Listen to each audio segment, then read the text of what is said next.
Hey everybody, it's Chris and Thomas back for the latest episode of CW Movie Night. How you doing tonight, Thomas? I'm doing very well. I'm doing much better than I was doing the other half of the week. So glad to be Good to here hear. today.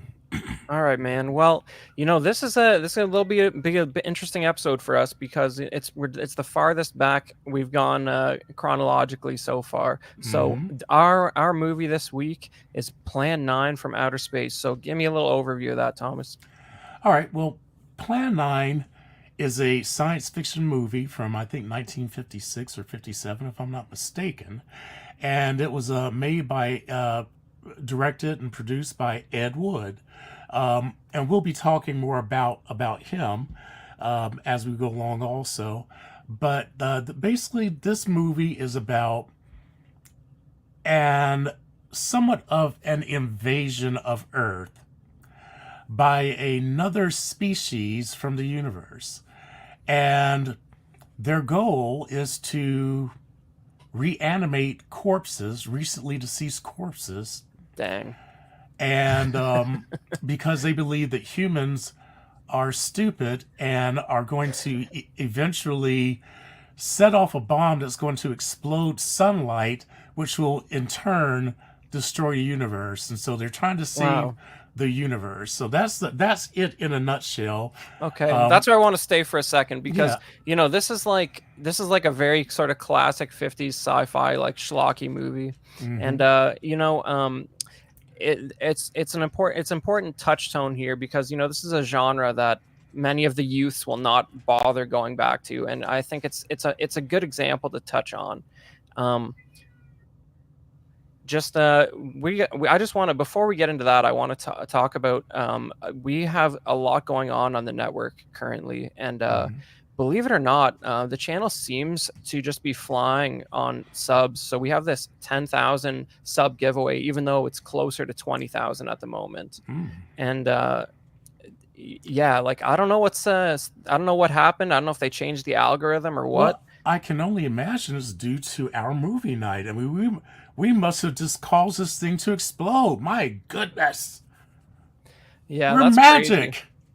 Yeah, I mean, so if you want to get in on the festivities, there's this Jedi Luke from The Mandalorian being given away, and basically you have to be a subscriber to the channel, and then you have to go on over to the Facebook group, which is called Collecting Weekly Auxiliary, and check that out because there's a giveaway post in there, and you have to comment on that and follow the instructions on the giveaway post to enter. And they're going to give away the figure on the main show on July 30th. So definitely Oh, tune in okay. for that. Yeah, but anyways, we're gonna get back into this madness that is Plan 9 from Outer Space, and I'm sure most of you have, on some you've heard that title somewhere because it's just burned into the cultural zeitgeist. Like I don't know when I've probably seen this movie once before as a kid before I watched it for this episode, but hmm yeah, man, it's like I just want to give people a taste of the official synopsis. We got one from Thomas earlier, but so on Tomatoes they're saying something like this: residents of California's San Fernando Valley are under attack by flying saucers from outer space. The aliens, led by Eros and his assistant Tana, intend to conquer the planet by resurrecting corpses in a Hollywood cemetery. The living dead, a cape wearing ghoul played by Bella Lugosi, and a vampire played by Vampira, and a slow footed cop are who was killed for his nosiness are going to stalk the humans who wander into the cemetery looking for evidence of the UFOs. So you got zombies and vampires and Bella Lugosi, who's kind of a vampire also. hmm So so like on paper, this sounds like it's probably a good time. Like yeah, what could go wrong, right? So like let's see what our good buddy John turned up for the current reception of this movie. What are people thinking out there? Hey everyone, it's that time of the show where I give you the IMDb rating as well as the Rotten Tomato score for Plan 9 from Outer Space. Originally released in 1957 with a runtime of an hour and 19 minutes, Plan 9 got an IMDb rating of 3.9 out of 10 with 41,000 ratings.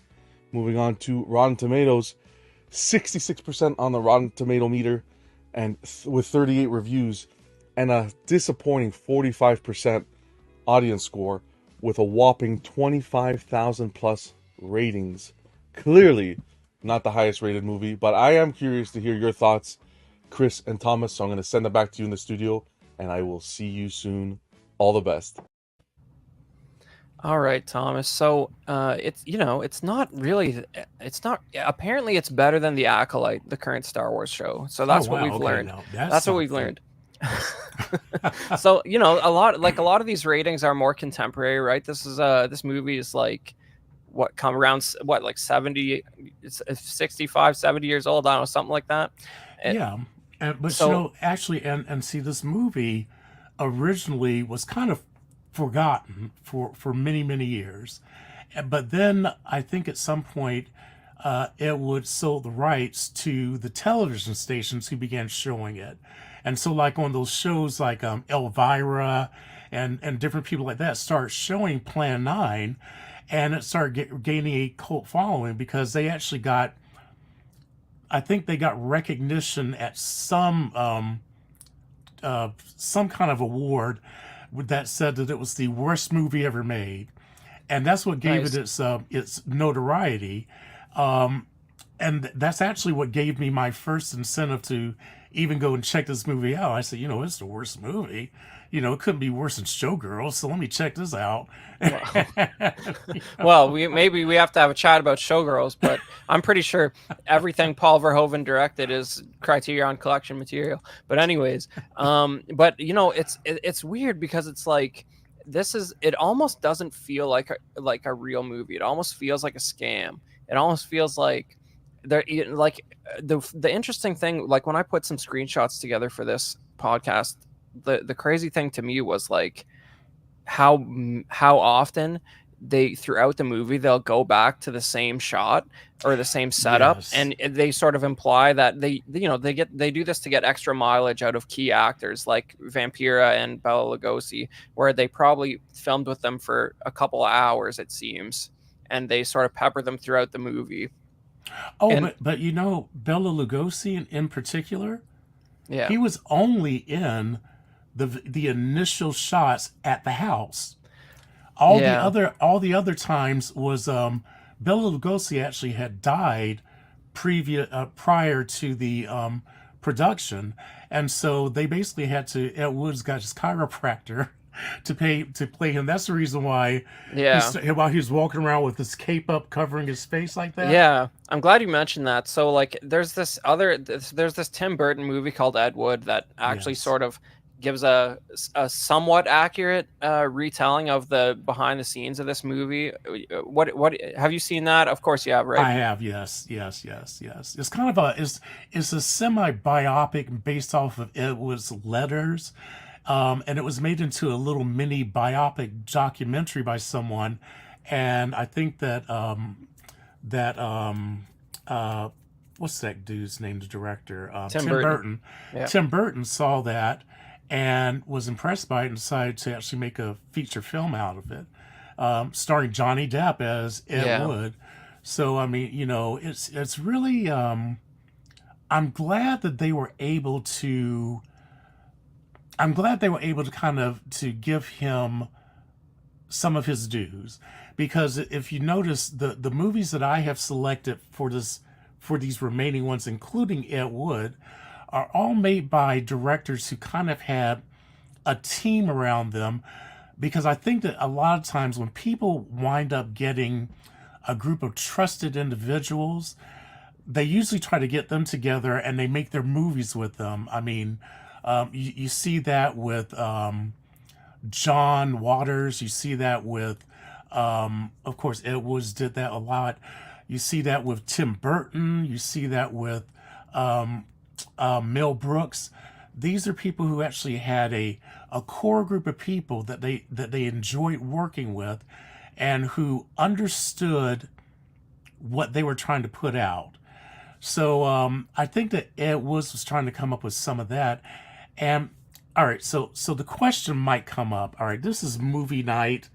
Yeah. Why in the world is Thomas picking a movie that clearly has inferior writing inferior directing, inferior producing, inferior editing, inferior acting, and but just like you said, it feels almost like a scam. But I think for me, I saw a review, and it actually used the word that I was searching for.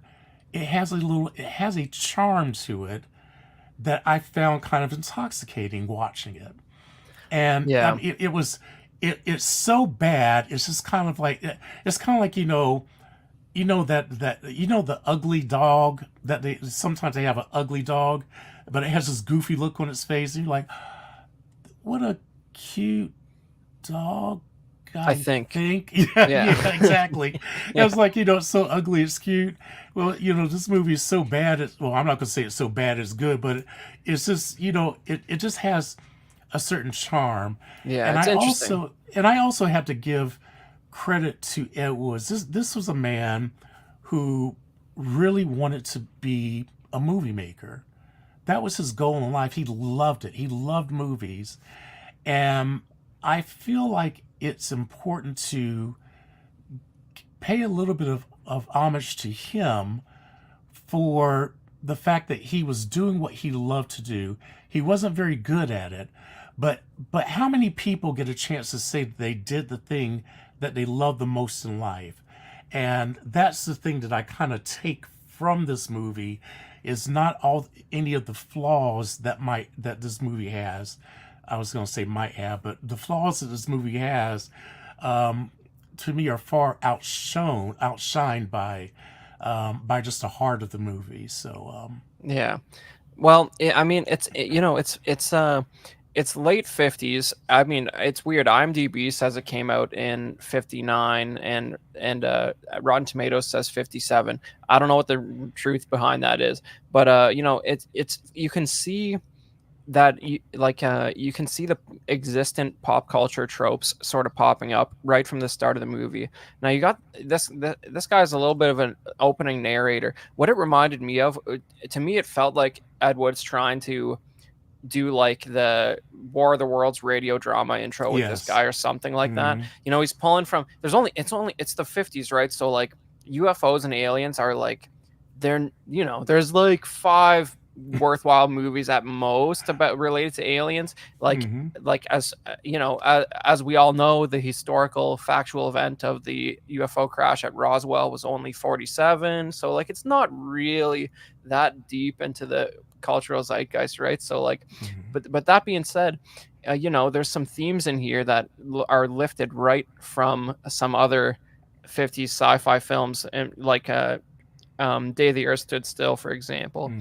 But I And don't know. What do I you? want you to stay on him. Sure. Yeah, yeah. This is Chriswell. Chriswell was I wanted to say that he was a mentalist, but he was a psychic who never got a prediction right, and Nice.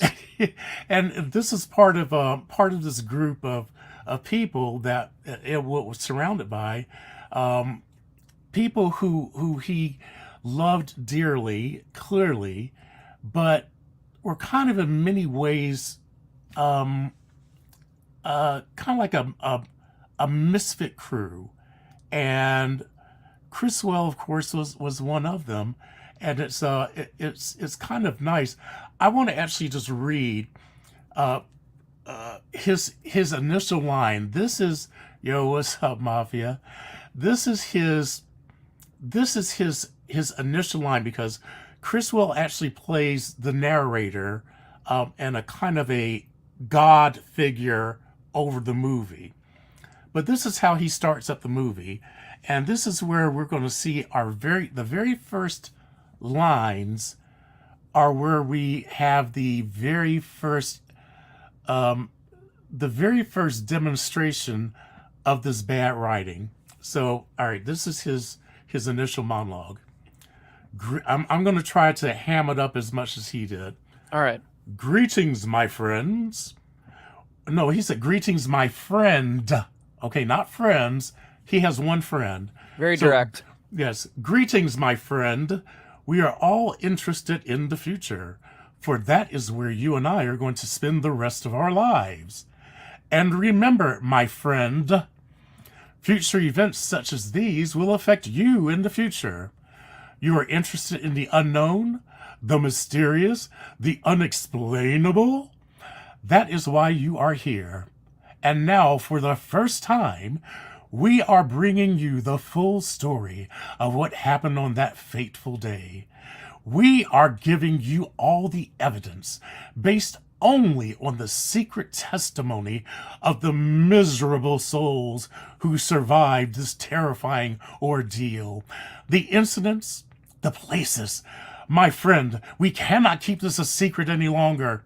Let us punish the guilty. Let us reward the innocent. My friend, can your heart stand the shocking facts about grave robbers from outer space? That is his monologue. Yeah, it's not something you immediately. It's not two things you immediately connect together: zombies and aliens. Exactly. And he calls them miserable. So, and well, also what's kind of funny about this is that, all right, so he talks about the grave robbers from outer space. That is initially what they wanted to name the movie. However, Ed got a lot of his financing from the Baptist church, or some Baptist church in California, and they didn't like the idea. They thought it was a little sacrilegious of having grave robbers from outer space. That's why they changed it to Plan 9 from outer space. So That, well, I guess they probably never got to read the treatment or anything. They just basing their objections on the title, I guess. Yeah. Because there's a lot of grave robbing that goes on in this movie, and A whole regardless, lot of it. yeah. Oh man, but yeah. So this movie starts out there. You see to the going left to right. There's the minister, and then you have Bela Lugosi. Now Bela Lugosi's character is known as the Old Man. Okay, he has no name other than the Old Man. There are two mourners next to him, and then in the far right, that is his granddaughter and her husband, who is a Air Force admiral, Air Force flight pilot. Yeah. And so they're all there mourning the life of his wife, Vampira. Okay, but we don't know it's Vampira until a little bit later. But Bela Lugosi is there mourning with the rest of the mourners. Yeah. And prior to that, you saw grave diggers in there, and that's another shot of Bella. So here are the grave robbers. Okay, now let's take a look here. When you look at the sky, what time of day would you think that might be? Well, I don't know if you're. I thought this was supposed to be the day at this point, because I think this is during the funeral service. Yes. Maybe they come back later or something, but I know a lot of these movies, they have trouble with day for night, and it's hard to actually shoot at night when you have crappy black and white film stock, and you have to like mess around a little bit. But I don't know, man. I thought the nighttime stuff was actually sort of visually credible in this movie. That was one of the things I didn't mind, to be honest. Well, the thing that I just want to point out is that whenever you're on the grave robbers doing their job, is daytime. When you have the other people doing things, is daytime. As soon as you're in the graveyard itself, which is clearly on a soundstage, is nighttime. And so it goes back and forth, because you have some scenes that are on the same day where it's during the daylight hours, and then the next thing you know, it's nighttime. Then the next thing you know is daylight. So these are some of the daylight scenes. Yeah, I don't think this is the same. They have like a really goofy graveyard set, and I don't think this scene they used that. I think that's No, they didn't. Right. As a matter of fact, okay, so these are the grave diggers. Yeah. And so here's some of the script. It says, "Gravedigger, did you hear anything? Thought I did. don't like hearing noises, especially when there ain't supposed to be any. Yeah, kind of spooky like. Maybe we're getting old. Well, whatever it is gone now. That's the best thing for us to do too. Gone. Yeah, let's go. All right, Yeah. so these They're- are the Gravediggers. Yeah, they're basically like from the 20s, even though it's not the late 50s. They talk like it's the 20s or the 30s. And they're real silly characters, man.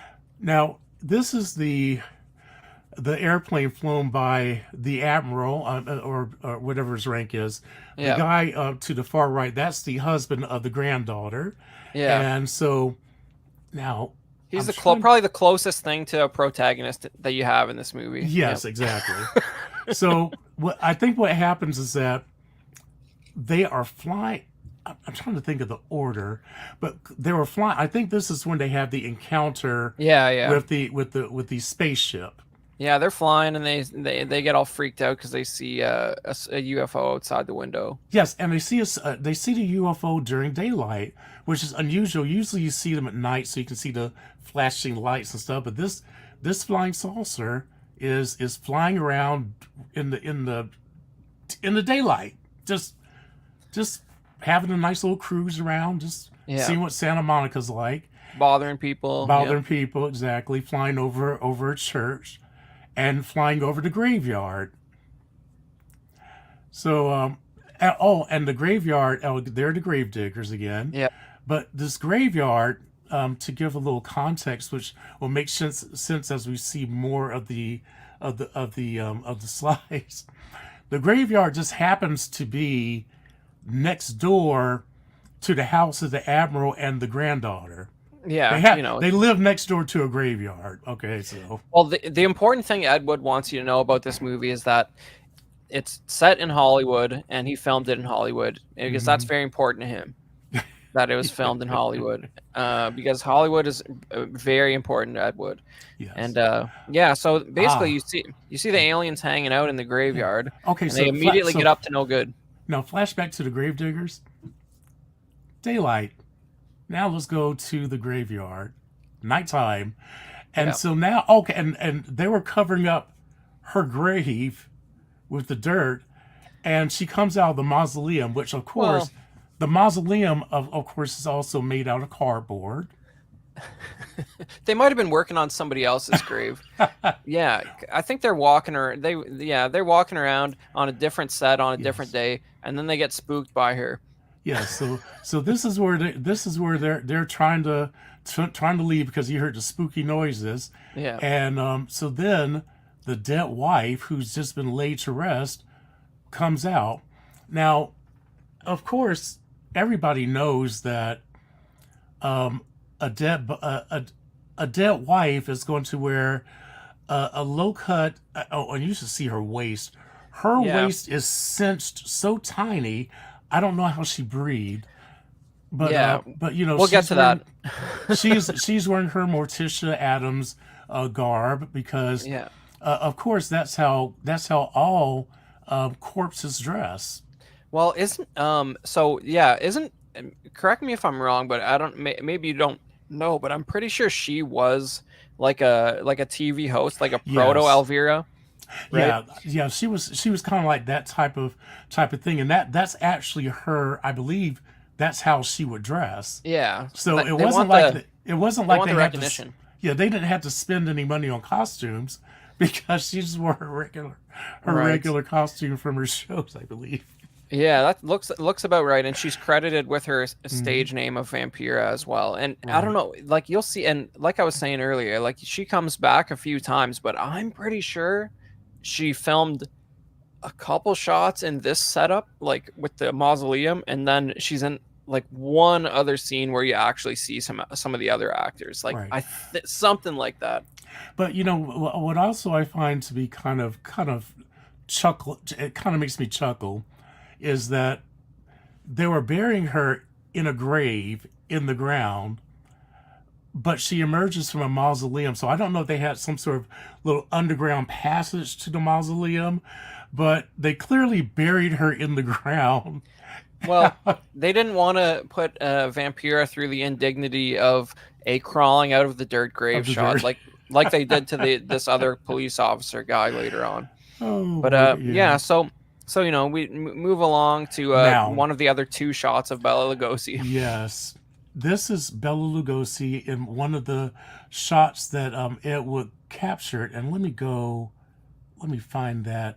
Yeah, I mean, I for the filthy casuals in the audience, Bela Lugosi was the original actor who played Dracula in the official Dracula movie, not Nosferatu, which is the bootleg Dracula movie that came out earlier. This is like 1930s original Dracula actor, and Ed Wood was sort of obsessed with him. He did a bunch of early horror movies in the 30s and 40s, and Ed Wood was like noticing that he was, you know, he's getting up there in years, and he filmed a few scenes with him that he didn't know what he was going to do with, and they ended up in this movie. That's pretty much what's going on there. Yes, yes. And hold on a second. Oh, where is that? I had a really, really good clip where Criswell. Here we go. This All is right. Criswell narrating because again, Bela did not have really any dialogue. They just he and that's actually Bela Lugosi's actual home that it would filmed him in front of. So, Criswell's narrating, the grief from his wife's death became greater and greater agony. The home they had so long shared became a tomb, a sweet memory of her joyous living. The sky to which she had once looked was now only a covering for her dead body. The ever beautiful flowers she had planted with her own hands became nothing more than the lost roses of her cheeks. Confused by his great loss, the old man left that home, never to return again. And then all of a sudden you hear some brake screeching and an old man screams. So basically, he walks out, crosses the street, gets hit by a car. The grieving husband. Yeah. If only Bela Lugosi knew how his final scene would be handled, you know, just walk around your front lawn a little bit, Yeah. you know. and it's amazing how, you know, what do they do? What is he doing here? He's establishing a relationship between two characters that never appear together in a single shot. You know what I mean? You got a little bit of narration. Yeah, he was so sad about the death of his wife. You know, when they shot the scene, there is no story for this movie. There is no context for this scene. He just said, go do this, go do that, walk around a little bit. Right. And he picks up a flower from the ground and looks at it, and then his hand trembles and the flower falls from his hand, and you know, you can see he's grieving. So over his wife, who's just recently passed away. So I mean, it is kind of, like I said, it's kind of interesting the way they're trying their best to turn this non-story into it. They're trying to make it a story by giving the characters that development. Now, I forget who these two characters are and couple why of they're in the chuckleheads. graveyard. Yeah, and I can't remember why they're in the graveyard by the cardboard mausoleum. Yeah. But here now, Vampira comes out because, of course, that's what she does now. Yeah. She just lurks around her job there. is to walk around the graveyard with her hands out like that, and she just walks around. And, Okay. Now, what those guys are there to discover the two dead gravediggers. Yes. That's why they're there. And so she's the one who actually killed the gravediggers from. Oh, these are gravediggers. Oh, Yeah. And how are they the gravediggers from outer space? These are the gravediggers from the Earth. So, Well, yeah. I mean, yeah. So basically, you know, these people, you need some casual cemetery goers to observe these two guys have been killed, and get the police over to the graveyard set. yes. Okay. And so this to the right, the kind of taller, kind of heftier man, that is Tor Johnson. I think he was a wrestler, and so he is the commissioner who is investigating the mysterious deaths that are happening in the cemetery, and so he's investigating first the deaths of these two gravediggers. because they were like, why are the two grave diggers dead? So they're sitting here, kind of chatting it up in the cemetery, which is Yeah. He nighttime has a again. he has a great look. I had not heard of him before this because I'm ignorant and about 1950s wrestlers or 40s wrestlers Hmm. most likely. But but he has a real. I mean, when he gets the sort of the zombie look going on later in the movie. Spoiler alert: he looks crazy. He looks awesome. Yeah. But you gotta introduce to him here, and basically the aliens are lurking in the cemetery. I don't know why it's Yes. their favorite place to be, but they pretty much stay there. Yeah. That's where they kind of set down their spaceship is in the cemetery, which is right next door to the house of the granddaughter and her husband, the pilot. So Yeah. this is them at their home, and they're sitting there chatting about some stuff. Oh, there was a great hold on a second, Paul. Well, this is Here we like. go. Go ahead. Oh no, go ahead. You go ahead and say that. I'm, Well, I I'm was just fine. gonna say, like, they're hanging out there talking about. I don't know. I forget if he's like talking about his career or whatever. How it was weird that he saw the UFO, and like they get like buzzed by this UFO, and it's some of the Hmm. funniest stuff I've ever seen. Basically, they Yes. pan a spotlight over their backyard dining table there, and they basically act as if they have been blown away by like an industrial fan or something. And they just sort of jump as the spotlight hits there. Hey, the movie canon. Hey, Look at this. We got a viewer who actually is a connoisseur of cinema. absolutely. Yeah. Yes, yes. All right. So Cool, man. here's the dialogue. Jeff, which is her husband, says, "I saw a flying saucer." Okay, so it's when he was flying earlier, and his wife Paula says, "A saucer? You mean the kind from up there?" He said, "Yeah, or its counterpart. It was shaped like a human cigar." Dan and Edith saw it too. When it passed over, the whole compartment lighted up, okay, with a blinding glare. Then there was a tremendous wind that practically knocked us off course. So, I don't recall any so of that. And yeah. this is something. Listen, as an alien slash Mhm. UFO aficionado, maybe I'm ignorant, but you do hear the cigar shaped description, and I mean, I don't see how a flying saucer looks like a Looks like a cigar at cigar. all. Thank you. Yeah. What am I missing there? I'm Uh, trying uh, to figure that out myself. Unless it's a cigar with a humpback. I mean, well, maybe when they filmed Principal of Photography, this actor and the writer hadn't got a look at what the spaceship model was going to look like yet. That's probably what the situation actually is. Now, if he had said, it was a flying saucer, look just like one of your dinner plates over there, that would have made a little bit more sense to me. But yeah, so he's explaining about how this bright light and the wind knocks him off course right before it happens right here. Then all of a Yeah, sudden, there's this bright light, and the wind knocks them all out their chairs. some great acting. The Yeah. great Okay. So whoosh. so now here's the Yeah. thing. Go flip back there again. All right. So how is it they are knocked over? None of the furniture moved. The tea set it stays put, but it knocks the humans over. That's great. That reminds me of a shot in a new Disney Plus Star Wars show that you will undoubtedly have not watched, Thomas. But Hmm. basically, there's some guys there's some guys in a field and a TIE fighter. You know what that is, right, Thomas? Yeah, You know I a do know TIE what you're fighter. talking Alright. A about. TIE fighter Oh, flies real low over like 10 guys in this one episode of the Andor show, and they all hit the deck and start running around and freaking out. But there's some sheep there and they don't react to it at all because it's a digital effect. So they mhm. never saw it because they're not actors. So the sheep do not get scared by this TIE fighter because they are not actors, and they're very similar to this tea set in this shot here. Yeah, Excuse me.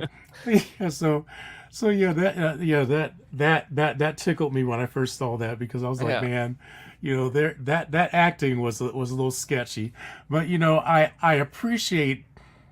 um I appreciate their commitment. yeah, Okay, that was some committed acting.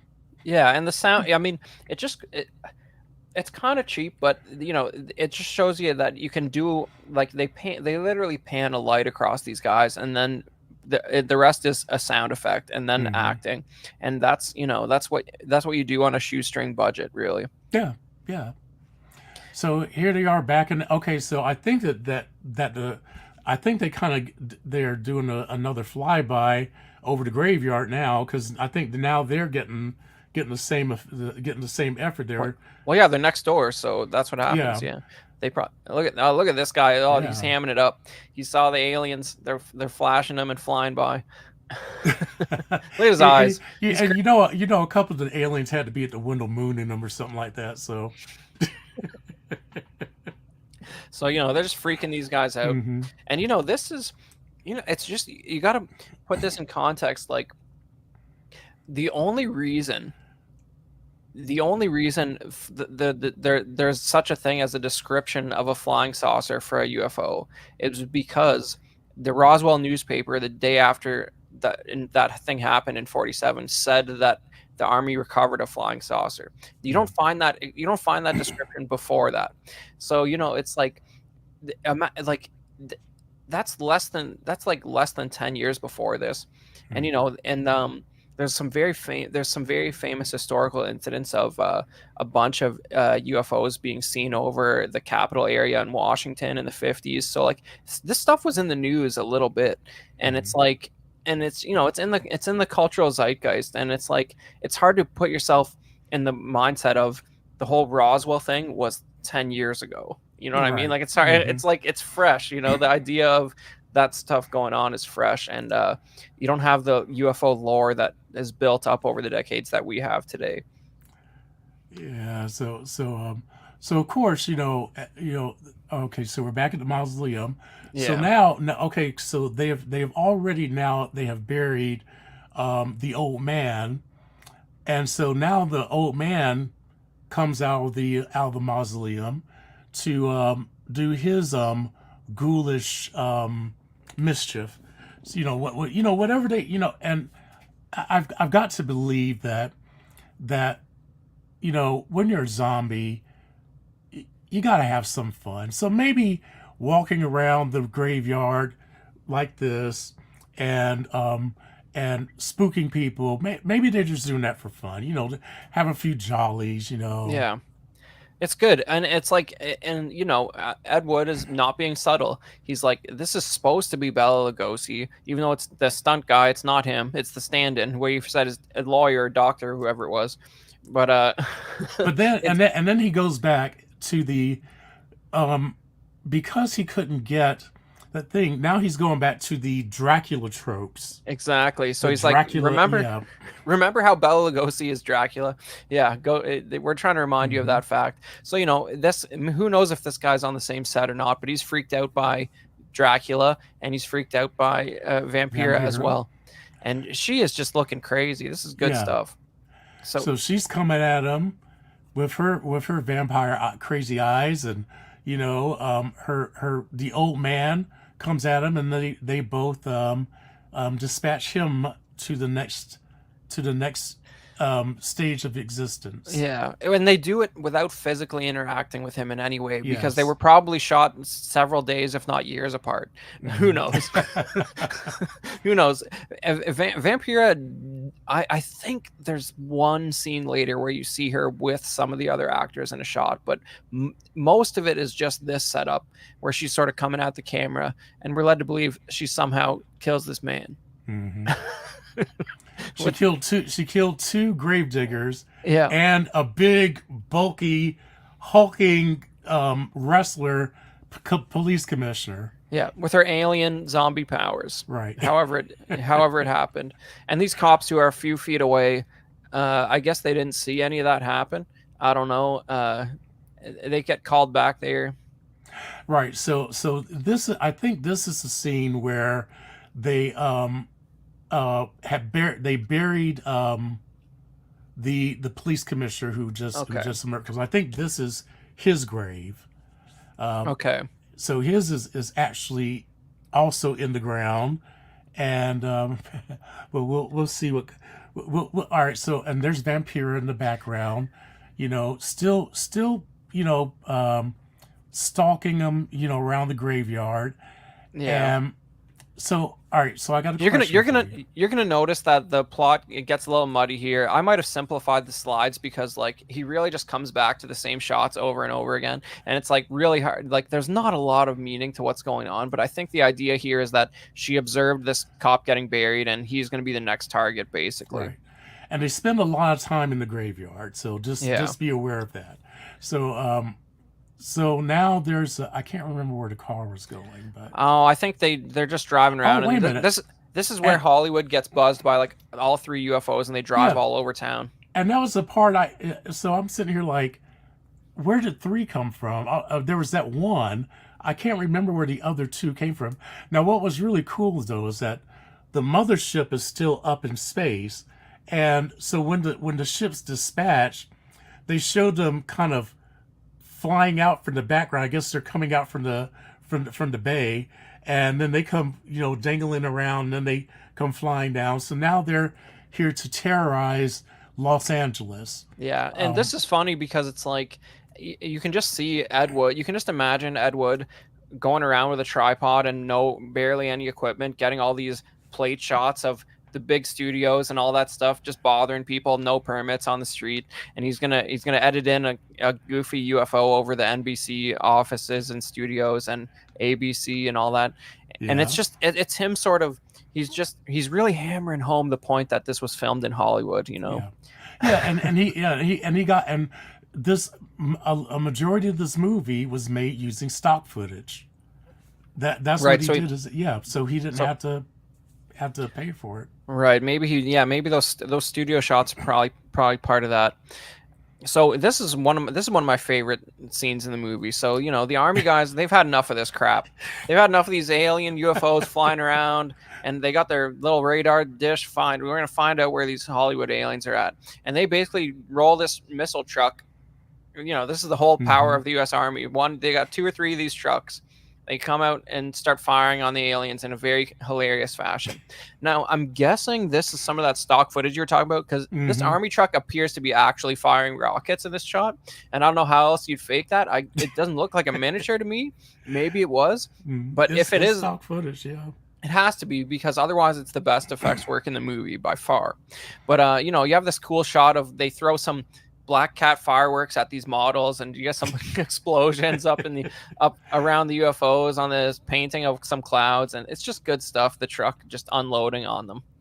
Yeah, and like I said, and I mean, see, and so we're having ourselves a fun time, kind of chuckling at this, but that's what I'm talking about. The charm of this movie. I mean, it's so ridiculous, but I mean, every time I see some of these effects and stuff, it is so hilarious to me. It just kind of warms my heart and makes me smile looking at it. So I mean, Yeah, it's good stuff, yeah.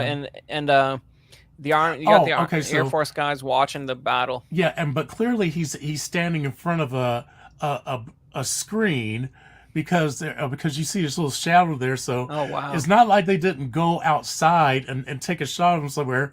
They just said, "Hey, stand up against this wall, will you, and take your binoculars." It's like it's black and white. We're not going to be able to tell where you are anyway. It doesn't matter. The important thing is that you got binoculars on. And then they send the Air Force's, fighters out there, Yeah. fighter I guess it pilots. I guess it, the UFOs destroyed one of those planes or something. I forget exactly what happened. And so Yeah. now one of the grunts now joins him up against that wall. Instead of being out in the field with the artillery, he's talking to the officer in front of the blank wall. Yeah, look at that portable phone, by the way. That's advanced stuff. Yeah, That's my like dad. I have one in my basement. One of the very first mobile phones. like My, what Michael Douglas had in Wall Street, basically. Probably oh, it was something like bigger. that. Oh, bigger than that. Yeah, it was. I mean, literally one of the first. It was like, I think they had a couple of different ones. They had the car phone that came in that little pack. It Oh was like a yeah. little pack, and I think my dad had both. He was a physician, so of Nice. course, physicians, you kind of need It's to got to be flex a reached. little bit. Yeah. And but yeah, Yeah, that's cool. I mean, so I forget these guys had some funny banter about like just like, what do you make of the aliens and all that. And I mean, what the the overarching motivation of the aliens and their sort of opposing attitude with the U.S. Military industrial complex. That's really, like if this movie's about anything, there's like a few good exposition heavy scenes later on that sort of get into the politics of Hmm. national defense and There's the information and all mothership. that. Yeah, here's your 2D picture of a mothership that somehow the model UFOs get behind. This is your Hmm. basically this shot is like your only like outer space shot in the movie. It's pretty much locked off just like this. It's some type of matte painting, and then they sort of lower the models of the little UFOs behind it. But this is what really tickled me. Here we're about to meet your aliens, and they're just regular dudes in a room with curtains. The And curtains. this, yeah, Now, the main alien, the head alien, he's the one sitting. God, I can't remember oh, what that character's name is. Mork and Mindy. He's got a radio on his desk. That's how you know That's he's an Tana. advanced alien. The girl is Tana, and Eros is the other guy. This Yeah, is the commander. Now, the yeah. commander has a funny backstory. Well, not a funny backstory, but kind of a clever one. He I mean his the actor. The actor's name was Bunny. Wait a minute, Bunny Beckenrich, or wait, hold on a second. Let me find. I think I have All right. Yeah, man, check that the out. But names. but like, what does the inside of an alien spaceship look like? I don't know. It would have to look pretty advanced. Why don't we just put Yeah. a curtain around? And then it's sort of like Well, it could be yeah. anything. You got to have curtains. I mean, it kind of dresses up the place, makes it look nice. Yeah, I get. Yeah. Then you don't have to think about what the walls should actually look like, I guess. Doctor But Acula. No, wait a minute, that's not yeah. it.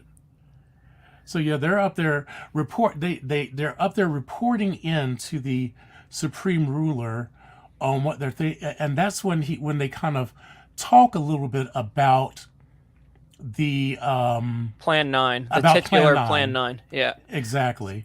And oh, as a matter of fact, I think I have a little bit of their dialogue. Oh, Let it's me it's pretty luxurious literary stuff, flowery to say the least. But ah they sort of yeah, go ahead, man, if you got okay, it. here we go. The ruler. What plan will you follow now? Arrows. Plan 9. It's been absolutely impossible to work through these earth creatures. Their soul is too controlled. The ruler. Plan 9? And then he picks up some papers and shuffles through and says, Ah, yes, Plan 9 deals with the resurrection of the dead, long distance electrodes shot into the pineal and pituitary gland of the recently dead. So, Wow. That's all it takes. yeah, Fi- that's all it takes. Fire some electrodes in there. So, yeah, so I can't remember if they come back to this ship a couple times. So they're, Yeah.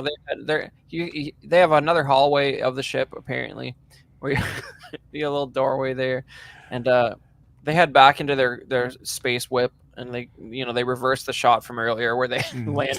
landed on it, and I love this yeah. movie. I really do. Yeah, now you got some nighttime UFOs. That's cool. Yeah, that's Um, cool. and then these guys love hanging out in their Yeah. backyard, and he's getting called into active duty because he's very serious Yes. about. He doesn't like anything that's going on here. He's worried about seeing aliens, and he's very Yes. unsettled. And so this is where he's talking to his wife, and so of course she says, "Now off to your wild blue yonders." And then he says, "You promise you'll lock the doors immediately." Paula says, "I promise. Besides, I'll be in bed before half an hour's gone with your pillow beside me." He says, "My pillow? Well, I have to have something to keep me company while you're away. Sometimes in the night, when it does get a little lonely, I reach over and touch it. Then it doesn't seem so lonely anymore." So they're having a nice Ugh. intimate moment. Yeah. Rom com. Well, Yeah, it's kind of crazy. You know, you better lock your doors on account of the aliens. Uh, Or rather, I think because they're right next to the cemetery, oh right, he's like yeah, he's like, yeah, let's not let any of these ghouls inside the house. They might yeah. mess up the furniture.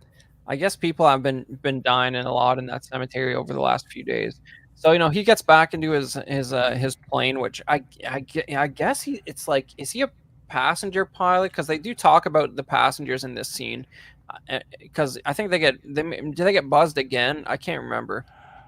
I Well, don't I know. think they're flying to DC Okay. because I think he has to report to somebody. Okay. Oh, I I right, right. I Yeah, yeah. can't. Yeah. You got it. He has a meeting with a superior coming up, Hmm. and then I think you got another. This is actually Bela Lugosi. Yes. Pretty, and then he's in his Dracula, doing his Dracula pose for Ed Wood, and he doesn't know how this footage is going to be used yet again. But he's Right. or what movie we're doing here, but yeah, So this is where he goes. Now, of course, if you may not recognize it, but just from this look, but that's actually his house again, nice. the house from the very beginning. However, this is posing as the house of Paula, who forgot to lock the doors. Okay, Wow. so she didn't lock the doors this time, and so then her grandfather, who is now the Evil Dead Ghoul grandfather, played by Ed Wood's chiropractor now, Yeah. comes in and he chases her and he comes after her, but then she goes running. Now, instead of running for the street or towards a traffic light, where does she run? Into the cemetery. Okay, so Genius. Yeah. And but I mean, and Bela Lugosi's real bad at chasing people, you know, like he sort of goes towards the lamp while she runs away. right. But Hmm. yeah, and then what happens when you go in the cemetery? Vampira is going to show up exactly. She looks at you and then you're dead. That's pretty much how it Right. works. So then she falls down and trips, and but then also, do we have that picture of the police commissioner rising from the grave? Yeah, I think we're getting there. So, you know, Okay. this grave shot was interesting to me. I think this got to be a miniature because just the way the dirt moves and everything, like it's not a full Hmm. size grave. You can just tell the way they're pushing it around and stuff. But you know, Vampiro lurks around the cemetery here, and then you got this glorious There you shot go. of, you know, for some reason there's a spotlight underground below him, sort of illuminating him as he climbs out from there, because you Right. know that's just what you do in Well, black and white movies. they buried him with his flashlight. That was his police department issued Yeah. flashlight. So they buried him with it. That was his prized possession. Yeah, And well, this so is one so of the he greatest does shots in the yeah. movie. Yeah, He doesn't get the mausoleum. He gets the grave. Now, if in the Ed Wood movie, what was kind of interesting is that I think that they implied, and I don't know if this part is true or not, but they said that because Tor was such a kind of a thick fella, he got stuck. So he was trying to get out of the grave. So I think some of that struggle was real. yeah, could be that. I mean, you know, and that's and then you know, they cut back to their two shots of Vampira looking at him. I don't think they exist in the same set, but you know, she looks at him. He's like, "Rrrr." Ah, exactly. He's a zombie, and then Yeah. you got fake Bella Kill Lugosi. Lugosi They're implying they're all gathering their forces in the cemetery all together. because they had to chase after Paula. Now Yeah. Paula finally gets the notion to get out of the graveyard, and she runs to the road, and this a kind stranger rescues her. He picks her up and while she's wearing her flowing nightgown, and takes her to the car because I think he looks back and sees the ghouls at the edge of the graveyard, and so I he mean, takes her to safety. perhaps he sees them. It cuts back to the shots of them, so you Yeah. can you can infer that he saw them. Perhaps, So now yeah, the police are back. Okay, so the police go back to the graveyard, but when they go back to the graveyard, why did they have her in the back seat? Why didn't they leave her in the safety of the police police squad. They brought her with them to and left her in the car. Well, they didn't really believe her that she saw zombies, so she has to come to the scene and prove that she's not the boy who cried wolf and point out these zombies, maybe. And do you notice something? Okay. Oh wow. Okay, we got the vampire and the police commissioner together in the shot. So this is like the first evidence that Vampira knew she was in this movie, sort of, perhaps. Exactly. She's probably like, why does Ed have me walking around the graveyard like this? But but the thing that's kind of interesting also is, all right, I lost my train of thought. I'm sorry. It'll come back to me. It's all good, man. We go back to our luxurious spaceship where they have a shop bench and some radios. Yeah. And then look at this. You got Elvira or Vampira, sorry, and you got one of the aliens. She's on the spaceship set now. This is getting really high budget. Right. So now we get a chance to see what they're controlling with. So they have a ray gun that they're shooting them with, and it causes them to pause. Oh wait a minute, no, they're still on Earth in the spaceship. Yeah, it's parked in the cemetery. That's where you park your spaceship, in the cemetery. Exactly. And then it has a ladder that looks like a house, and then Bela Lugosi gets in the spaceship via this fire escape ladder. Right, because when you're in space and you have to go outside and inspect, of course you're going to go down the ladder outside the spaceship. Yeah, or it's parked on the ground, but it has a 90-degree corner on it, which it does not seem to have in any other instance. I don't exactly. I mean, who's to say? But these guys can't figure out where this thing is parked in the cemetery. They just see it sort of hovering off to the side, and maybe there's a fence in the way, so they just can't get over there. So now they're examining the grave of the commissioner and say, "Hey, he got it." Okay, now here's another thing. All right. Yeah. All right. Why did they just throw the commissioner in the ground without a casket? Okay. I think maybe he's standing on it. Who knows, man? This is your problem with this movie. What a detail to bring up. That's just crazy. So of course the aliens are now flying off to the mothership because they want to show their recently deceased dead people. But they only have 3. Of course, they're going to take over the world with a vampire. Well, 2 vampires and a wrestler. Yeah, well, that's the funny part coming up, where the aliens get scolded by their commander for only having 3 zombies. But that's what have you guys been up to? You guys are weekend warriors. You're not even collecting zombies at the appropriate rate. But before that, you get this pilot showing up at the Pentagon to meet his superior for a classified meeting, which is this might be my favorite scene in the movie because it's so relevant to what's currently going on in your country, where your government is denying the obvious existence of aliens and UFOs. So basically, he goes and he's like, "I saw a UFO," and his superior is like, the military says those don't exist. And he's like, you still want to say that you saw one? He's like, well, I did see one. And he's like, you mean you're going to risk getting arrested basically for even claiming that you saw that? And then once he's willing to sort of throw his life under the bus, he gets read in by the guy, but not before he lights a cigarette in the office, and he gets to see the secret files. Right. Yeah. Very madman. Yeah, I mean, he lights up the cigarette, and I'm surprised he wasn't chasing a secretary around the desk or something like that.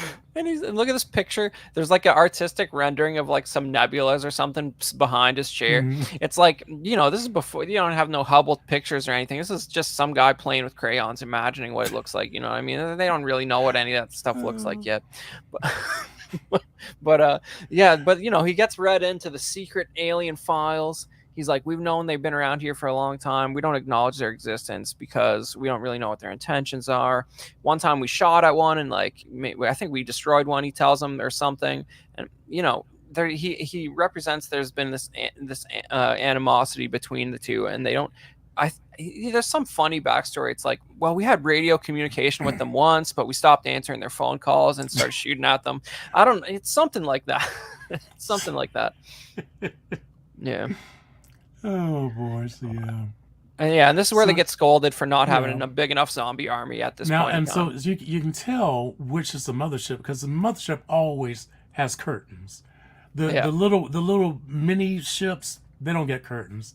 So they Right. come back with their zombies and they show him, and clearly he's just gotten out of the grave because his jacket is all dusty, and Yeah. because clearly they just threw him in the grave without a casket and just covered him up with dirt.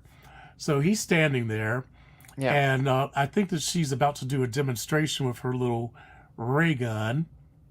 Yeah, maybe so. I don't have too much more of that, but how else would you know that he's a zombie if he's not all dirtied up? Like, you got to remember, this is like more than 10 years before George Romero's Night of the Mhm. Living Dead. Like, there's zombie. They wouldn't even. I don't even know if they would call these guys zombies yet. Like, that wouldn't even. It's not a genre yet. You know what I mean? Uh, It's like this guy's got white contacts. I think, unless he's just looking up really high in his head. but this is early days for zombies, man. But yeah, basically they don't have enough zombies, and they're being reprimanded by the space commander. Says they can only have one spaceship instead of three now. I don't know what the relevance of that is. and of course, since they Yeah. really, when since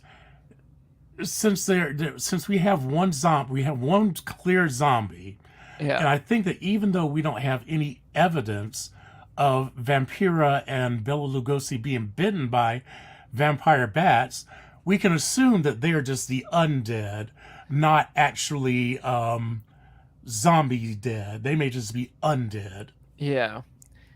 And Whatever. that might be the reason why she always shows up at the graveyard at nighttime because she Yeah. can't be in the daylight. Yeah. Well, I mean, I think you're thinking about it more than Ed Wood was, to be honest. But you have a dinner party in the same backyard where you got buzzed by the alien spaceship the night Next to the before. cemetery. Yeah, just the safest place. So this is where Paula was in the back of the car. This is I think we might be a little out of sequence, but Maybe. this is where Paula was actually in the back of the car with that one little cop who was ill prepared, and so wait a minute, that's Bela Lugosi. Yeah, I think that this is Bela Lugosi killing a police officer. So Yeah, I don't know if you're 'cause one of Thomas. You're the gonna. Oh, this is ah apparently inside the backyard, even though it looked nothing like it a yes, second okay, ago. so Yeah. Bela Lugosi comes over there, and I think he hits him in the head with something or something like that, which Yeah. breaks loose the electrodes that are Oh yeah. rezombifying his body. Well, at least this time they had a police escort outside of their house, Hmm. because Bela Lugosi broke in there the night before, right? So like you got to Right. watch out for him. He's just Because, hanging out. and plus, you can't sit on the patio and drink tea without the police officers there. That's a Yeah, must.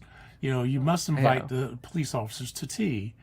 So yeah, he shoots them, and nothing's happening until he yeah. gets conked over the head, and then he turns into a bag of bones. Yeah, he immediately turns into a skeleton. And what I've learned, I don't know if it's the case here, maybe not, because it looks kind of crappy. But what I never appreciated until a couple years ago, Thomas, and I don't know if you know this, but like a lot of the times in a horror movie, when you see a skeleton, there's a high probability that it's a real human skeleton. I've I heard that.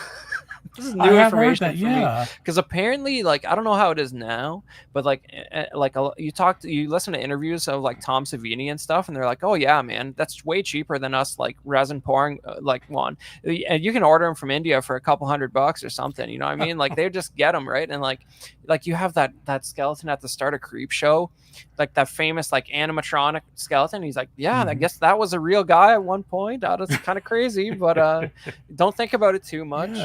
Yeah. He's making his movie debut, right? Yeah, this might be a medical grade skeleton that you'd have at a college or something. Who knows? It's hard to tell. But it's kind of funny how immediately when he's dispatched, he immediately all of his skin literally disintegrates and the only thing left are clean bones, not just Yeah. bones. There's no sinew, there's no tissue, there's nothing attached to those bones. Yeah, It's that's how just the alien bones. that's how alien nanotechnology works, Thomas. You got to keep up with the plot. Yeah. She's traumatized by this cuz that her dad or something? Yeah, I don't that's her grandfather. her grandfather, okay. Yeah. And That's the old man. right. That's not Bela Lugosi chiropractor getting killed. And so he's out of the movie now because they ran out of Bela Lugosi footage. So now they're over there by the police commissioner's thing. Of course, he's got his foot propped up on the grave with his gun, just kind of dangling off to the side. Yeah. Because that's how all police officers carry. They a lot of pistol waving going on Yeah. here. so they finally find the spaceship, and so the pilot, the commander, and the newly appointed police chief. So Eros and Lena, Mark and Mindy. Tana, Yep. they let them in, and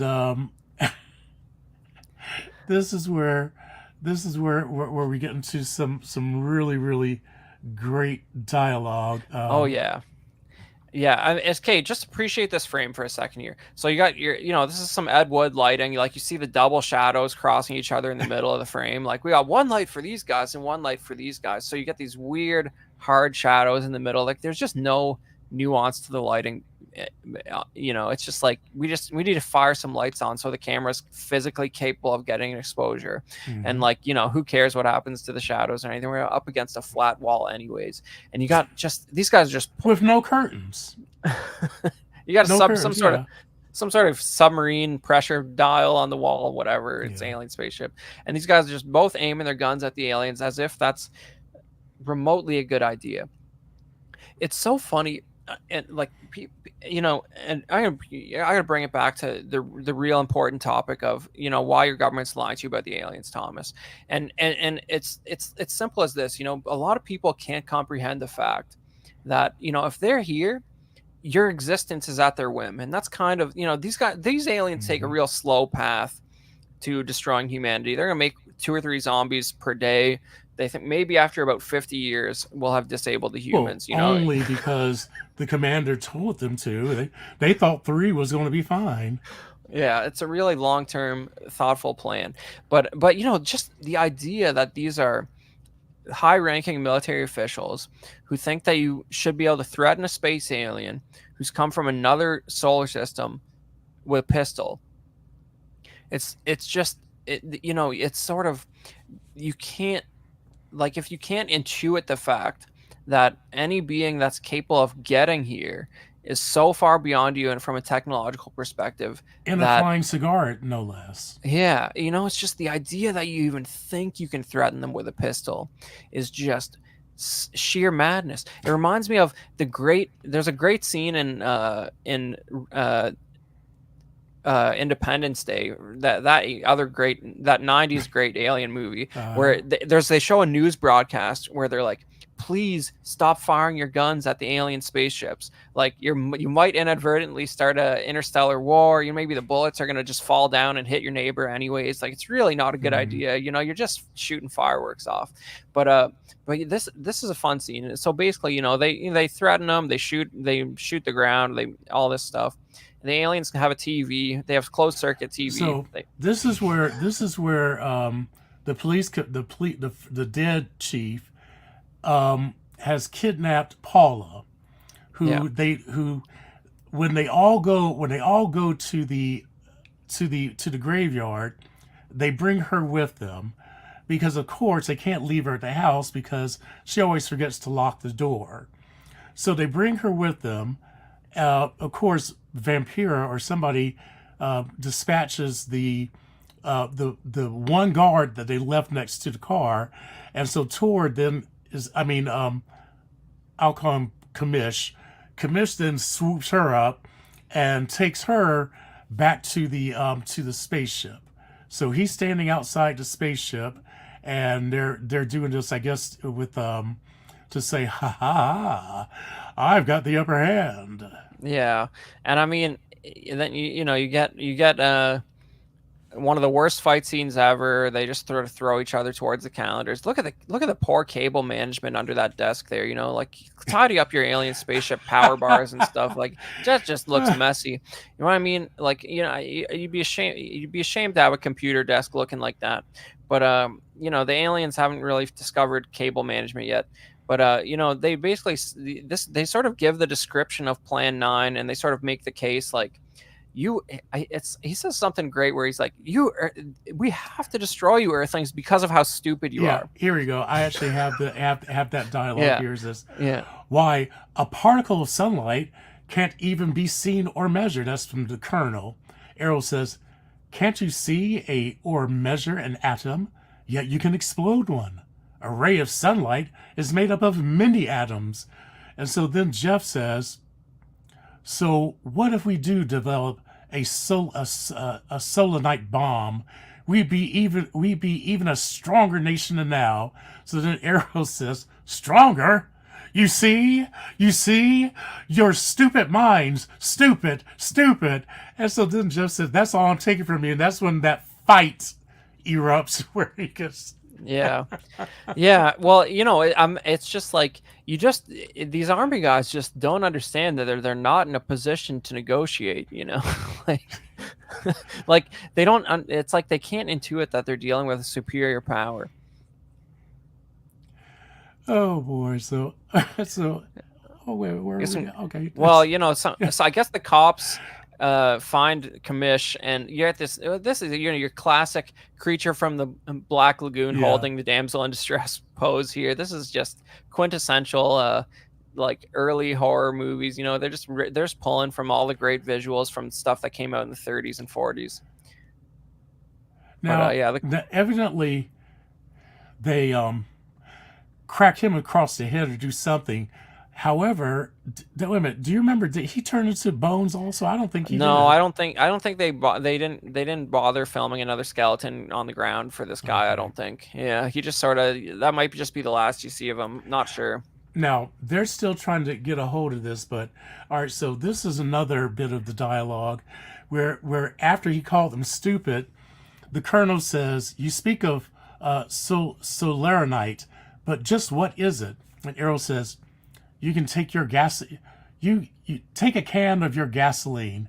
Say this can of gasoline is the sun. Now you spread a thin line of it to a ball representing the Earth. Now the gasoline represents the sunlight, the sun particles. Here we saturate the ball with the gasoline, the sunlight. Then we put a flame to the ball. The flame will speedily travel around the Earth, back along the line of gasoline to the can, or the sun itself. It will explode the source and spread to every place that gasoline, our sunlight, touches. Explode sun here, gentlemen, you explode the universe. Explode sunlight here, and a chain reaction will occur direct to the sun itself and to all planets the sun touches, to every planet in the universe. This is why you must be stopped. This is why any means must be used to stop you.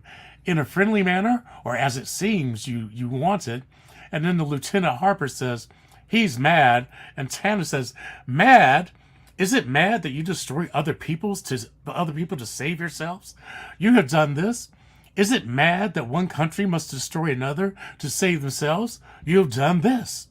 How then is it mad that one planet must destroy another who threatens the very existence? And then Arrow shoves her aside and says, that's enough.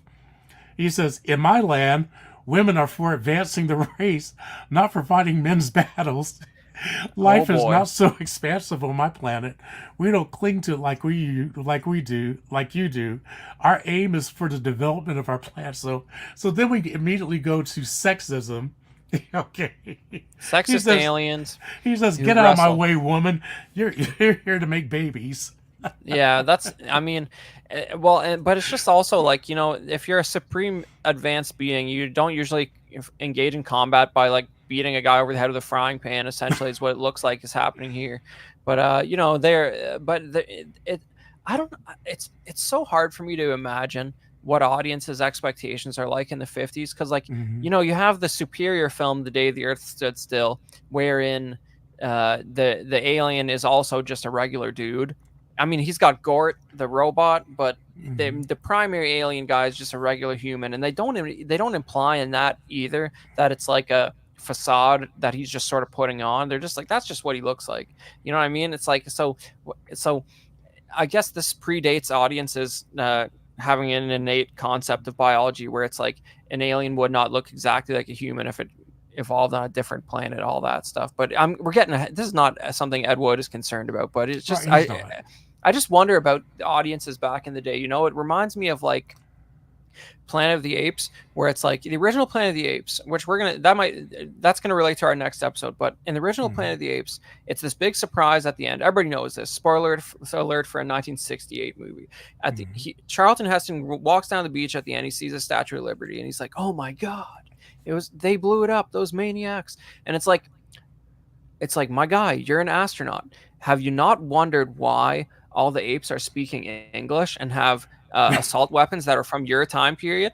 And there's also horses here and other regular humans that look exactly like you. Like, do you still thought you were on an alien planet that whole time, despite all those things? Like the English being the primary thing that should have concerned you. And it's like he realizes at the end, and I'm like, are the audiences not right there with me where like they should, like, the audience is not picking up on that stuff? They think it's totally normal that space aliens look like humans, and that on another planet you'd have AK-47s being wielded by apes. They just happen to invent the exact same weapons. I don't know. Were audiences less sophisticated, or were film producers less sophisticated back then? I don't know what the answer is. You know, I like to believe that times were simpler. You know, when times were much more simple, and when we had no frame of reference. But see now, especially with technology and all the different things that we do that are able to create things that we've never seen before, now these things do seem a little ridiculous. But people were terrified by the War of the Worlds broadcast.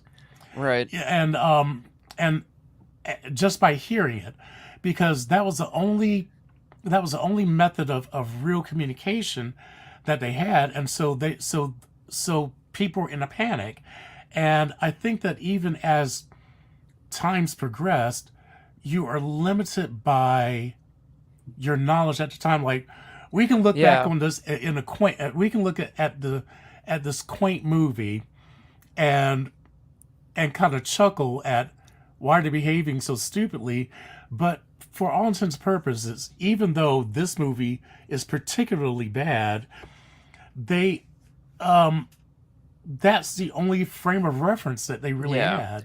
And I will give it some credit. I mean, like, you're totally right. Like the amount of general public knowledge that has changed since then. Like, and when this movie came out, there was not even, like, they didn't even know, there was no actual documentation of a single planet outside of our solar system at this point in time. Like, they just didn't. The first extra solar planet wasn't detected until 1996. So at this point in time, 0, and now they know about like a few thousand planets outside of our solar system that they have measured, and like, you know what I mean? So like it's just, they're at this point, even like you guys like Carl Sagan are like not 100% sure there's other planets around other stars. There probably is, but we don't know for sure. We don't have the technology to measure that. And as far as I'm concerned, the portrayal of the military and their attitudes about UFOs is pretty much like what you would have seen last year at a real Senate hearing that took place. Yeah. So like, I'll give him credit for that. But somehow he destroyed this spaceship. Has a critical failure because they had a wrestling match in the control room, I guess. I don't exactly remember why this spaceship goes haywire, but well, I think one of those little tables, the card tables that they had, fell over, and and that kind of threw the gyroscopes off or something. Yeah. And then you get a beautiful roasted marshmallow in the sky here. Yeah, so no longer is a cigar, it's a roasted marshmallow. Yeah. And well, the fun thing about this is there's a few things that are hard to do with miniatures, right? And the main ones are fire and water, because water and flames behave a very distinctly based on the size, right? Like you can't, Yeah. like a water droplet's pretty much the same size no matter what you do, and a single flame is pretty much the same size no matter what you do. So the flames in this shot really betray the scale of the UFO prop. you know, the shape of the fire, it really tells you that it's only a few inches wide, basically. You know what I mean? It sort of shows you, like, you get that vibe. But they did, to their credit, they did light some model spaceships on fire and dangle them around on strings over top of the stock footage yet again, which is, this is a fun visual of the flaming spaceship just sort of zooming off. And oh, look at that. Maybe that is Tor. Oh, okay. So yeah, we did so see it him looks at like the he end. did. Okay. Yeah.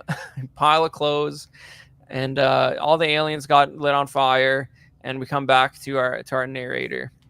Yeah. So I think I think he actually says something at the very end. Yeah, and I mean, yeah, like this final visual, you know, looks like the NBC logo or something. It's pretty good. I love the silhouette they sort of ended them on there. It's pretty fun.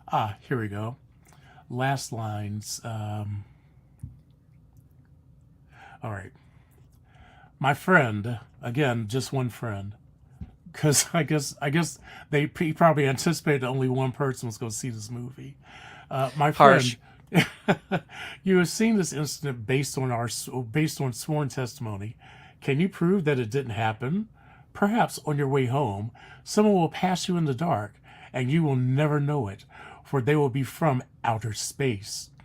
Many scientists believe that another world is watching us this moment.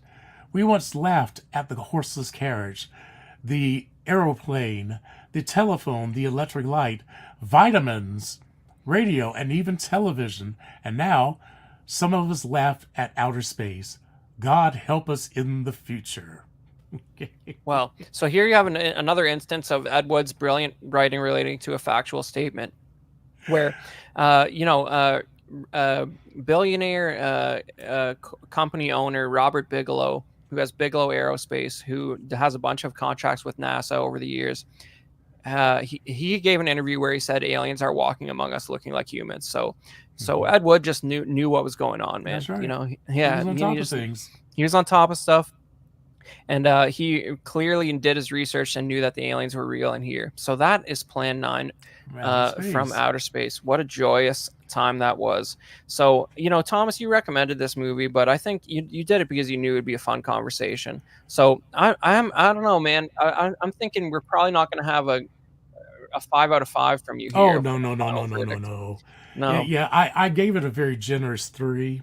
Okay. And the reason why I gave it a 3, again, was despite the many flaws, it had heart and it entertained me. I mean, I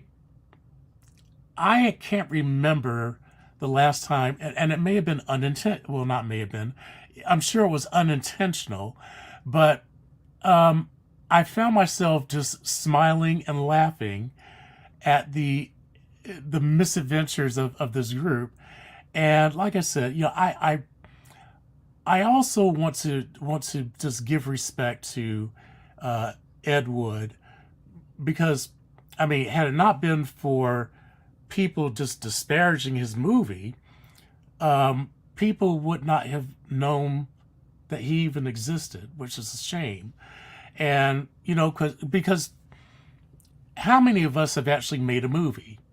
He actually did. He made a movie. And that's something you got to give credit to, is that he saw his vision through. Maybe he didn't have the skills to back it up, but he saw his vision through, and he put something out there that people are now able to just kind of evaluate on their own and see what sense it makes to them. And then also gives us a little something to think that, you know, the next time I walk down the street, is that an alien that just passed me? And, you know, I'm no longer going to laugh at vitamins, because they laughed at vitamins. I pledge today, from this day forward, I will no longer laugh at vitamins. You gonna start taking them, or you're just not gonna laugh at them And I'm anymore? just not going to laugh at him. Okay. Okay. Well, all right. Well, I gave this a 2. I don't think I think most of the CW audience will have a much easier time listening to us talk about this movie than actually trying to watch it themselves. Right. I think you're gonna have a lot of trouble physically getting yourself to get through this movie, as I did. But it's it's an interesting cultural moment, right? I think if you watched it with some friends and you didn't care if you talked all over it, you might have a good time. And that's sort of the experience we tried to deliver to you guys tonight. But yeah, I gave it a 2. It's crazy. It's an interesting footnote in American film history, though. I'll say that. Just like Tommy Wiseau's The Room, it's like the proto version of that, where it's just chaos, and it's there's some interesting themes there, but like I was saying, he's on the money with a lot of the alien stuff, but it's also just sort of lifted from the day the Earth stood still, in my opinion. Yeah. Like a lot of that content is just that was the sentiment that was out there. The aliens are going to stop you guys from bringing your nuclear weapons into outer space. And for the lack of originality on those plot points, which I think are some of the more important things, I've given it a 2. But that's not because I don't think it's interesting. It's very interesting. And on that subject, there's a couple interesting collectibles related to this film that I wanted to share. And you wouldn't think there'd be a ton for this, and there's not, but what there is very interesting. So the first thing I want to share here is this model kit. And this is the top picture there. You can see that it's branded with this movie, but from what I could research, this model kit actually existed prior to the film coming out, and it's actually the prop that's used for the alien spaceship in the movie, which was then later reissued. Oh my God, a reissue back in the 50s. But don't tell Hot Toys. Yeah, don't tell John either. Yeah, but this is so imagine that. So he used I'm 90% sure this is what happened here. So it says it was originally released by a company called Polar Lights, and the reissue, which I'm assuming is the one with the movie here, is the one that's branded with the reissue by Lindbergh. But yeah, man, this is the model kit that you see in the movie as the UFOs. Cool. And I'm guessing it's not going to break the bank to pick this up. And it's kind of interesting because it's almost like a perfect movie prop replica and also a collectible related to the film at the same time. There's something fun about that. It's good stuff. And then you can put a little gasoline on it, light it on fire, and reenact that final scene in the movie. Yeah, do a 4K version of that shot. Yeah, but it's funny. It doesn't really quite have enough detail on there to you couldn't. They never really show it up that close in the movie. To be fair, like it's usually a pretty small space on the screen when you see it. So they sort of worked with what they had there, but yeah, man, that's your stereotypical flying saucer model kit repurposed by Ed Wood, and then later on it gets branded with the movie. You'll love to see it. Now, of course, just making sure that we don't mistake this for when Tony Stark flew through that wormhole in space and encountered the alien spaceships up there. The mothership and the 3 ships that came along with it, they're not really comparable weight-wise, right? I mean, I don't think we can say that that as far as spaceships go, that they're equal. Well, I'm pretty sure the mothership was a picture, and that these are actual models at least. But yeah, the mothership, you didn't really get any moving perspective on it in the movie. These, at least you could tell that he dangled a string from the top, so it moved around in 3D space just a little bit. But the mothership's pretty much a locked off shot there, and so I don't know. The scale was however big they painted it on a piece of glass. If you're lucky, that's how they did it. Classic matte painting style.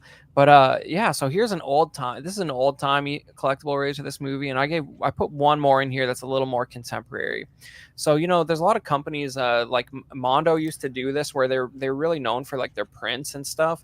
And I don't think this is a Mondo one, but you have this artist made this sort of retro styled like blacklight poster series, and he did a few different colorways of this, and this is by Mitch O'Connell. Cool. I like yeah, it. Man. It's like 3 colors only. It's very vibrant, and it probably looks a little bit. It's a little more eye catching than the actual original poster is, if you ask me. But you can see that he's taken some cues from it, like the title coming down is almost like a beam of light from a UFO or something. But he gets our actual characters front and center in a identifiable way. Like you can tell that's Tor there for sure. You know, you can't mistake him. And Vampira's looking pretty good. His head's in a globe. Yeah. Well, he probably should have been. Well, maybe that's a snow globe. That's after they picked him up. Shaking that up and yeah, and then you have your classic skeleton on the ground there. But I mean, yeah, I don't know. This is good stuff. This is a fun piece. If you're one of those guys who has a rec room that's filled with black lights, I don't know if that still exists in our culture anymore, but you might enjoy something like that. You're starting to sound very 70s. See that was 70s. Look, all right, I was there. All right, so yeah, so we didn't have those. We actually had black light velvet pictures of women with afros and and nude women Aliens. with afros, and then you turn on black lights and then their nipples would light up. Yeah, well, Thomas, you got some purple lights on the wall behind you now, so I don't think you've matured quite so much from this time period as you're implying. I think if you turn the other main lights in your room off, it would look sort of like that right now. But probably would. Yeah, okay. I'm not going to dispute you on that one. Yeah, and I mean, I'm no better. Got silly colored lights behind me too. But yeah, man, that is Plan 9 from Outer Space, and what a fun time. That was fun. Yes. Yeah, man. I'm not just. You know what? It's funny. It was Zach's idea to pair up me and Thomas for this show, and I had no idea if I would be very annoyed and disappointed by all of Thomas's movie picks and mine. But that has not been the case so far. We've been pretty entertained so far. But and I think we're gonna keep that trend going. And our next episode is we're going to be getting into a franchise that is very near and dear to my heart. And I already brought it up once, and that is the original Planet of the Apes series. Yes. Now, I really don't personally. I think that the first movie is one of those things where you have to see it and understand it if you're a fan of science fiction. But I don't think the first movie is the narrative crowning achievement of the original Planet of the Apes saga. And I think the most interesting stuff is there's 5 movies in the original series plus a TV show, but that's not really part of the story. So you got the first movie, Planet of the Apes, and then you got Beneath the Planet of the Apes, where there's subterranean humans that have a war with the apes. And then you got Escape from Planet of the Apes, where some of the characters go back in time and change the course of history. And then you got Conquest of the Planet of the Apes. This is the 4th film in the series, and it's okay for us to just talk about this movie. And when we get to next week, I'm going to recap the story so far at the beginning. But this is the movie where you see how it all went down, how a planet of humans became a planet of apes. This is the story of the collapse of human civilization. It's powerful, and I got a modern poster from the Blu-ray set on here because you got an awesome shot of Roddy McDowell and like the burning city in the background. Like this is just a balls out war movie where you see a future dystopian city getting overrun by apes, and it's a great time. It's one of my favorites, so I'm excited for that. All right. Well, I'm looking forward to it too. Yeah, man. All right. So, and just aside from that, we want to remind everybody that the subscriber count on Collecting Weekly has exploded for some reason, and it's related to some cool shorts Zach was posting. And it's way past 10K now, but we're giving away this Luke Jedi Hot Toys, and the way you enter that is you subscribe to the channel, which you should already be doing, and you probably are if you're watching this. And then get in on the Facebook group, Collecting Weekly Auxiliary, and there's a post in there for the giveaway where you have to comment in a very specific way that is described in the post. So you get on Collecting Weekly Auxiliary in Facebook, and you find the directions for your comment in there. Well, I'll tell you what, Chris, if Shorts will do that, if Zach's Shorts will do that, my shorts have got to be at least twice the size. I'm gonna take mine off right now, and I'm gonna post mine to the to YouTube, and maybe my things will explode when people see my shorts. Well, Thomas, I think this is where this is really, I don't know if they fixed the algorithm yet or what, because it has slowed down a bit, but this is really, I mean, I think we should just take a moment to appreciate this is a weird situation, right? Because like Collecting Weekly has almost, like, they probably, if you average it average it out over the week, they probably have like an hour of content on average per day of the week. And they've been, we've been part of that team a little bit. We've been chipping in here and there, but they've been at it for a few years, right? So we're talking days worth of content, like 24-hour blocks of content, who knows how many, right? Yeah. And then what happens? You make a 1-minute short where you show some 12th scale action figures, and it engages, it just hits that wave perfectly, and the subscriber count like quadruples. Yeah. And the main show is, like, there's probably a little bit of a correlation with more views on that, but it's really the shorts that made it take off. Yeah. If we learn anything from this, Thomas, it's that you should be making some shorts on your channel yesterday, because they're easy to make, and apparently they yield big time subscribers. Well, and I think, all right, go with me on this. Yeah. All right. Classy Thomas presents. Okay, so I'm thinking that's where I'm going to go, because then that way I can, if I say Classy Thomas presents, then whether I'm doing my 6 scale figures or doing, sewing costumes, or doing 3D printing or whatever, I can just say I'm printing that. But how about this? Classy Thomas presents Classy Shorts. And I can take all of my shorts out that are really, really, really nice and just show them one by one and just flash them across the scene in a 1-minute thing. I think if you really study, if you study the reel that made CW subscribers take off, where it's literally like, if you subscribe, this is your figure. If you follow, if you like, this is your figure. If you comment, this is your figure. If you do that with shorts, like actual pairs of shorts, you might be onto something, Thomas. I could say, if you subscribe, you will get my shorts. Yeah, that's classic. I mean, I don't know. I mean, you can try that if you want to. I don't know how that's going to work out for you, but we're gonna might not go well with the algorithm. Who knows? You might have already missed your window, Thomas. But Yeah. we're gonna give some shout outs to the great Patreonies who have made all of the awesome stuff happening on CW possible, and that's Captain Fordo, Ian Seaby, Renee Mendez, Eric Mariscal, Quinn Aguirre, King Louie, Mark Pearson, Paul Schreiber, Equan, Chris Valencerina, Ben Thomas, David Jones, Sam Gist, Joao Bretta, Thomas Clark, who's right here with us, Eric Schweitzer, Six Guns Figs, Badfish, Toy Cartel, Joe Corpus, Luke Sky, Wonker. I never understand. Like, Okay. Thank you very much for being here and being a Patreoni, but like, I don't understand why wouldn't you like us to read your real name, to tell everybody, listen, this cool guy, he's a supporter, unless that's your real name, Luke Skywalker, in which case I apologize. Yeah.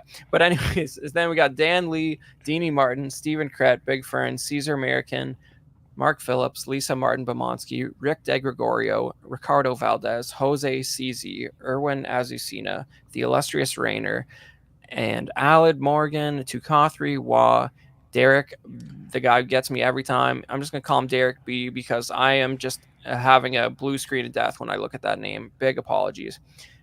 Arias Portillo, Alvin J, Mario Delgado, Aurelius Delgado, Sith Scale Collector, Alberto Cortez, Big Rib, Jazz Carroll, Matt Clevenger, Seth Tucker, CC3PO, Scott Smith, Dom Matan, Stephen Percha, Sean Yautsy, Scott Bradley, Stephen and Maria Stanley, Eddie Manzanares, Louis Bennett, Chip Perrin, Exodus, which I learned how to say that recently.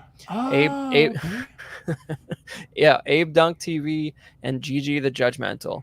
Thank you so much, you guys, for being Patreon members. We really appreciate that. And Yes. hopefully with that can grow a little bit. Here's the tiers here. You have the $5 a month hot seat, and that gives you the digital benefits. You can watch a back catalog of over 100 episodes of After Dark, which are eventually privated on the main feed. So you got a pile of content there that is only accessible with even the minimum pledge there. And Sweet Angel is where you start to get some physical stickers sent to you, and we're going to talk about some of those later. And the benefits just get crazier with these additional tiers. And with the last one, maybe they're going to turn out a new Pog set for the $25 What a Guy members pretty soon. I don't know, but I think they ran out of their first Pog set anyway. But yeah, you got that. And here's what our new stickers are going to look like for July, August. They are Baldur's Gate 3 themed. And one is a sheet of stickers because Zach, I think, wanted to make sure all the characters from their campaign are represented instead of doing one at a time. Because basically their pace of the Patreon stickers is not high enough, because otherwise they'd be doing Dungeons and Dragons for like half a year. So they put them all in one sheet for you. So this is a good month. The Patreonies are eating good this month. They're getting a bunch of stickers instead of one. And you got Nice Crits, which is an offensive innuendo related to Dungeons and Dragons. I don't know how these guys, basically, if you get 2 20s, you're basically awesome or something. So it's like a Dungeons and Dragons innuendo pun of some kind, which I don't understand as a non-player. Okay, but it's fun. It's interesting. I'm with you. I don't know anything about Dungeons and Dragons except they exist. Yeah, well, maybe. Yeah, but anyways, Thomas, why don't you go ahead and read us our YouTube channel members here. Okay, so we've got Absolute Irwin, Alvin J, Andrew Gebo, Benjamin Hansen, Big Ol' Fern, Bob Dylan, CC3PO, Chris V, CT603, DJ, Daminator, Doc Smizzle, Equan, Fat Batman, Gare Bear, Good Old Spotchka, Gotham Cenobites, Justin Sports Card, LV Avenger 702, Mark Pearson, Mike Latoris, Money Mendez, OG Fan, OMFG Rick, One Six Figure Focus, Paul Schreiber, Philip the Fool, S Beam, Sam Gist, Scarn Lord, SpongeBob, Square Balls, Sunnyvale Russ, The Ben Thomas Show, Toy Mafia, and Exodus. Very nice. Really appreciate you guys. And Yes. the YouTube channel members get to spam funny emojis and stuff like Jumbo. And if you're not a channel member, you don't get access to the emojis that the cool kids have. And I pity those people very much, because I have a wrench, so I get those. And but yeah, here's a look at the network. And we got the main show, Collecting Weekly, where they're going to announce the winner of that Hot Toys Luke on the 30th. Tuesdays. So you should enter yourself in there to get that live, to be in the chances to win that figure live on Tuesday nights. And you got After Dark on Wednesday nights. It's a little bit later. And then you got Small Talk, which is you can watch that for all your 12th scale news. And I'm on that every other Thursday when we're not doing movie night. So that'll be coming up next week on Thursday night. And then you got Mind Flayer's Web, which is their Dungeons and Dragons Let's Play type thing. And just another Friday night live every Fridays. So, and they cover like all kinds of entertainment news, and they've been covering some current TV shows lately. So that's about it, Thomas. Anything else you want to shout out before we get going? No, man. I had a good time, and thank you for indulging me with this particular choice. I mean, like I said, I sat and rethought some of my movie choices, and I said, you know what? I think it might be fun to kind of go back, because most of the movies I had selected were more modern movies, and most of them were horror. And I said, you know what? I think I want to diversify this out just a little bit and give people a little bit of a taste of other genre, other types of things that they can go out there and be exposed to. So thank you for indulging me. Thank you, the viewers who are either with us live or watching us on the replay. We thank you for taking the time. And I really do hope that you will, like I said, you can stream it for free on Tubi. I hope you will take a little bit of time to just sit down one day when you don't have anything to do, pull up Plan 9, watch it, have a little fun with it, have some friends over, pop some popcorn, laugh at it, just laugh at yourselves, chuckle, have a good time, just like we did tonight, because, life is too short not to, thank you, Sam. We may get around to that. I can't promise it'll be during this 6-month segment that we're working right now, but it's something that you definitely put in my mind. So Yeah. I'm going to be looking that up. Yeah, for our audio only listeners, Sam just wants us to talk about Monster Squad. It's a good pick. It's a solid pick. But can you believe it, Thomas? If we stick to our 12 episode schedule, we are 1/3 finished already.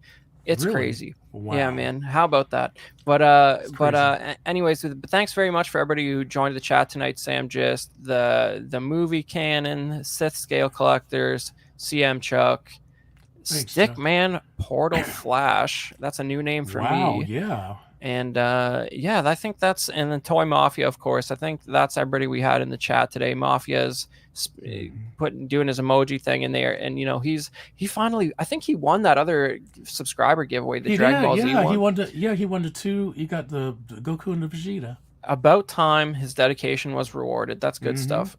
And I used to compete with him for the first comment for a while, and then I just I thought if I get on the shows, then I'm there ahead of him technically. So that's what I started doing instead, because he was beating me too much.